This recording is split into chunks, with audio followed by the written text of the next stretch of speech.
السلام علیکم۔ آج ہم آپ کی خدمت میں حاضر ہوئے ہیں کاغذ شادی کے 10ویں حصے کے ساتھ، جو کہ تجسس سے بھرپور ہے۔ ویڈیو میں آگے بڑھنے سے پہلے آپ سب سے گزارش ہے کہ ہمارے چینل کو سبسکرائب کر دیں تاکہ ہر نئے آنے والی ویڈیو کا نوٹیفیکیشن آپ کو ملتا رہے۔ غرناطہ۔ سویرا یوشا کہاں ہے؟ ایک خاتون نے آگے آ کر صوبیہ کو پھولوں کا گلدستہ پیش کیا۔ میڈم، وہ تو کسی کام سے باہر گئے ہیں، دوپہر تک آ جائیں گے۔ ٹھیک ہے، تو اب جب تک وہ واپس نہیں آ جاتا میں نہ ناشتہ کروں گی اور نہ ہی میں کہیں جاؤں گی۔ بتا دیں آپ اسے، 1 ہفتے سے وہ غائب ہے، کوئی حد ہوتی ہے۔ غصے سے پھول بستر پر ڈالتے خود بھی کھڑکی کے پاس جا کر بیٹھ گئی۔ سویرا نے جب یہ دیکھا تو گھبرا گئی۔ وہ خاص طور پر صوبیہ کی دیکھ بھال کے لیے مامور تھی۔ میڈم، آپ ناشتہ تو کر لیں پلیز۔ ڈاکٹرز نے کہا ہے کہ آپ کی طبیعت پورے طریقے سے ٹھیک نہیں ہوئی ہے، آپ کو ابھی علاج کی ضرورت ہے۔ اسے درخواست کی، یہ بات آپ اپنے سر کو بتائیے گا، پلیز آپ بھی جائیں اور مجھے اکیلا چھوڑ دیں۔ لیکن میڈم، آپ کا خیال رکھنا ہی تو میرا کام ہے۔ دیکھیں، آپ جائیں، مجھے بہت غصہ آ رہا ہے۔ صوبیہ کی آنکھوں سے آنسو بہہ نکلے تھے۔ سویرا خاموشی سے باہر نکلی اور فوراً فون کیا۔ تھوڑی دیر میں کسی کے دوڑنے کی آواز سے محل گونج اٹھا۔ گاڑیاں رکیں اور یوشا اندر داخل ہوا۔ کیا ہوا؟ تم ٹھیک ہو نا؟ 25 منٹ لگے تھے اور یوشا اس کے سامنے کھڑا تھا۔ تو تم یہی کہیں چھپے تھے اس گھر نما محل میں؟ صوبیہ نے دھیمے سے کہا، شاید وہ اونچا بول نہیں پا رہی تھی۔ صوبی، تم ٹھیک ہو نا؟ یوشا اس کے قریب ہوا جو شیشے کی دیوار سے ٹکی بیٹھی تھی۔ صوبیہ کا چہرہ اترا ہوا، آنکھیں چڑی ہوئی تھیں۔ تم دور بیٹھو مجھ سے۔ آنکھوں سے آنسو بہہ کر رخسار کی زیارت کرنے لگے۔ یوشا نے اٹھ کر جلدی سے انٹرکام پر کوئی ہدایات دیں اور دوبارہ لوٹ کر اس کے پاس آیا۔ تم نے مجھے اکیلا چھوڑ دیا یوشا۔ مجھے لگا تھا میں اس گھر میں اکیلی نہیں ہوں، میرے پاس کم از کم میرا دوست تو ہے، مگر تم نے اس گھر کو میرے لیے سونے کا پنجرا بنا دیا۔ یوشا، 1 ہفتے سے تم نہ آئے نہ مجھ سے بات کری، کیوں؟ بولو، اب کیوں آئے ہو؟ مجھے نہیں بات کرنی تم سے۔ تھوڑی دیر میں سویرا ایک ڈاکٹر کے ہمراہ اندر داخل ہوئی، جس کے ہاتھ میں کٹ تھی۔ ڈاکٹر نے جلدی سے ایک مشین لگا کر اس کے فشار خون کا سٹیٹس معلوم کیا، جو ضرورت سے زیادہ گر گیا تھا۔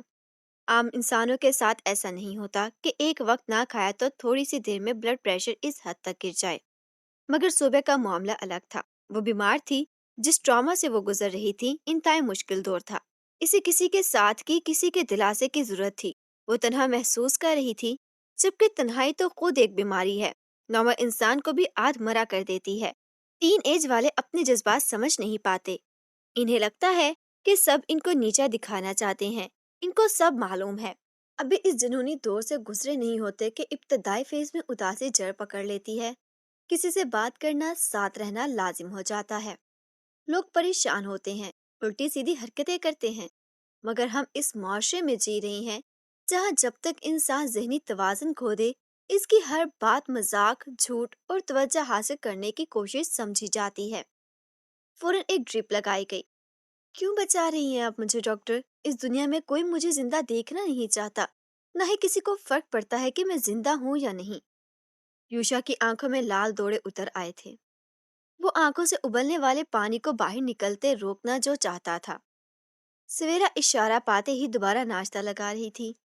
صوبی، میں وعدہ کرتا ہوں میں کہیں نہیں جاؤں گا، پلیز یہ ڈرپ لگوا لو اور ناشتہ کر لو، ناراضگی چھوڑ دو۔ وعدہ؟ صوبیہ نے اپنا ہاتھ آگے بڑھایا۔ میری بھتیجی سے دور رہنا تمہاری اوقات نہیں ہے میری بچی کے پاس بھی بھٹکنے کی۔ وہ تو بابا جان کی وجہ سے میں چپ ہوں۔ یہ جو تم اسے پٹی پڑھا رہے ہو نا، یاد رکھو یہ کاغذی شادی ہے اور قابضوں میں دفن ہو جاتی ہے۔ صوبی کو اس بارے میں کبھی علم نہیں ہونا چاہیے، بلکہ کچھ ایسا کرو کہ وہ تم سے نفرت کرے، اور پھر میں بابا جان کو کہہ کر اسے اپنے پاس بلا لوں گا۔ یتیم لاوارث کے حوالے گھر کی بچی کر دی۔